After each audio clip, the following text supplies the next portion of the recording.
up, but that's the only thing. Our veterans are doing a good job talking to our younger guys, and we just got to keep our eye on the prize. That's it. Can you talk a little bit about what it's like playing for Jason Kidd? It's a great experience, great opportunity. I mean, a guy that's so knowledgeable about the game, a lot of experience, in the NBA as a player. He's been in the NBA for a while, so he knows how it works. So just to have somebody like that on your side, coaching each and every day, knowing what it takes, is special for not just for myself, but even for a lot of the older guys. I think they really enjoy playing for him. So when a lot of the players enjoy playing for a coach, it makes it easier. I've been in situations where a lot of players despise the coach, and they'll get on the court and do stuff to just, like I said, make the coach mad, but they're hurting their brothers on the court. So, like I said, it's a great situation where everybody enjoys playing for Jason. Hey Brandon, I know you're young in your career, but what's your best day of basketball? What's the best day you've had so far? I've been asked this question plenty of times, but I can't pinpoint one day. I mean, I had a lot of good days, had some bad days. It's just basketball. Have you heard any funny trash talk? Funny trash talk. I haven't heard the trash talk, but I have heard a player say at the free throw line, like complain to the ref that somebody hit during the free throw. So that was a little bit funny to me. Any brands like in the future that you'd like to represent or be the spokesperson for? I can't really speak on that. If I'm fortunate enough to be a part of any brand, there's not really one particular that I can think of right now. Say I want to be a part of it. Last question: Who's the best dressed player on your team? Who takes the longest to get ready in the locker room? That's up for sure. It takes a lot of time. It takes a lot of effort into what he's putting out. You were talking about the All-Star earlier. Do you think you did enough to earn a spot with your play and your team's success? Definitely. I think we should have had a representative there. I think from based off what we did last year and the turnaround that we had this year, and I think we definitely should have had a representative there at All-Star. But it's the NBA. It is what it is. What was the biggest step forward-wise for you this year compared to last year? Just learning how to win, learning how to close games, learning how to lead a little bit better.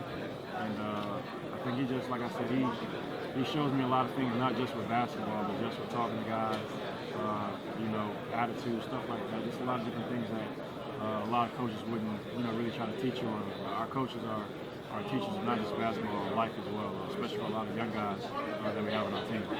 Brandon, talking about this sneaker culture, there is a big sneaker festival in Japan, and could you just give us your recommendation about basketball shoes? Basketball shoes? What type of basketball shoes do you like? Anything Adidas is good. anything with 3 stripes is a good shoe. And what's your message for Japanese collectors of the sneakers? You guys keep having fun collecting those shoes and collect as many Adidas shoes as you can. Like I said, 3 stripes is good for basketball. Brandon, as a defender, how differently do you prepare for a left-hander versus a right-hander? How differently? You just know. Some lefties like to go right. Some lefties like to go left.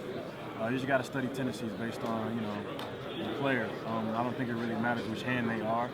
I know a lot of right-hand players that love to go left. Lou Williams loves to go left. So it's just really based on the player, not necessarily if they're right-handed or left-handed. I think you have changed the teams and you have to adjust to new situations. So what's the key for you to adjust yourself to a new situation? Just coming in, working hard, I think is the biggest thing when you get into a new situation. Establish yourself as a guy that wants the best for the team, and just be yourself. The biggest thing is be yourself. But sometimes it's very difficult to be yourself on the basketball court. What's your key? I don't think it's difficult. I think that's what you have to do to be successful. A lot of people try to change and be something that they're not, and I think that's when they get in trouble. You got to be yourself. How do you define yourself, the style of point guard? How do I define myself? Just a winner, just a guard that's going to do whatever it takes to win. Like skillful? Skillful. Skills, do everything. So what's the biggest difference for the Bucks that last season? Just our mindset. we wanted more this year than we did last year. We got some great coaches that are really helping us to understand the game and what we need to do to be successful in this league. So do you feel confident about winning the Steel Challenge? One more time. Do you feel confident about winning the Steel Challenge this weekend? Yeah, I'm always confident. Definitely feel I have a good chance to win it. See what happens. And the last question, do you have anything to say to your fans in China? Just thank you guys for supporting the NBA, for supporting myself, for supporting the Bucks, and we'll continue to try to make you guys happy. So how has Coach Kidd really affected the way you approach with your motivation, your confidence going game to game? I mean, he just, like I said before, he just allows us to believe that we can win, that we're a good team. And, he said that from day one. So once he said it, and I think we already believed that, but once we knew our coach believed it as well, it gave us even more confidence as a unit. I mean, you guys haven't had that much roster change since last year, but obviously the results are drastically different. So Right. is it more just getting a second year together with this crew? Yeah, I mean, I think we were a fairly new group last year, had a lot of change last year, and last year we had a lot of injuries as well, so I wouldn't say last year was a fair start for us. But once we got to know each other throughout the year, struggled together a lot last year, knew what it was like, and then we had a new coaching change this year. I think it all helped us. Even though we had a lousy year last year, I think just the time together was important for this year. I know the Bucks fans have been suffering with kind of like it being in the middle forever. You go to the bottom and all of a sudden you're already shooting back up towards the top. So do you feel like that kind of worked out, the experiment? I wouldn't say we wanted to go through that at all, but I would say just with the moves that they made and us being relatively healthy to start this year off, I think definitely helped us have a better start to this year than last year. And you feel playoff ready? Or are you going to be playoff ready when the playoffs come around? We're going to be. I don't think we're there yet. Especially with a young team, we have to still learn what it takes to get there first. And then I think as we get closer to that time, guys will start preparing, and guys will understand what it takes to possibly win a series. Thanks.